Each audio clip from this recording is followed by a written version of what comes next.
श्रीमहागणाधिपतये नमः। हरिः ॐ। अहं रुद्रेभिर्वसुभिश्चराम्यहमादित्यैरुतविश्वदेवैः। अहं मित्रावरुणो भाभिर्म्यहमिन्द्राग्ने अहमश्विनो भा।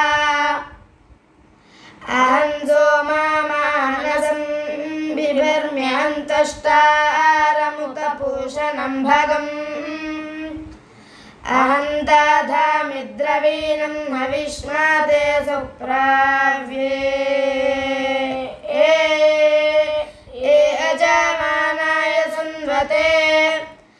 अहं राष्ट्री संगमानि वसूनां चिकितशी प्रथमा यज्ञियानां। तां देवा व्याधतुः पुरुत्रा भूरिस्थात्रां भूर्या आवेशयन्ति। मया सोऽन्नामत्ति यो विपश्याति यः प्राणीति यैं शृणोत्युक्तम्। मन्तवो मान्त उपक्षयन्ति श्रुतिश्रुतिश्रद्धिवन्ते वदामि।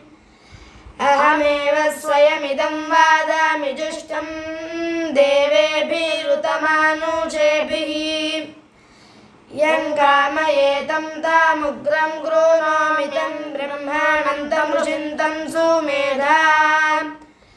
अहं रुद्राय धनुरातानोमि ब्रह्मद्विषेशरावे हन्तवा ओ। अहं जनाय समदं गृह्णाम्यहन्ध्या वा पृथिवी आविवेशा। अहं सुवे पितरामस्य मूर्धन्मयोनिरप्स्वान्तः समुद्रे। ततो वितिष्ठे भुवनानि विश्वोतामून्द्यां वर्ष्मणापस्पृशामि। अहमेव वाताय प्रवान्यारभामाना भुवनानि विश्वा। परो दिवा पर एना पृथिव्यै तावादिमहि नादं बभूव। ॐ शान्तिः शान्तिः शान्तिः।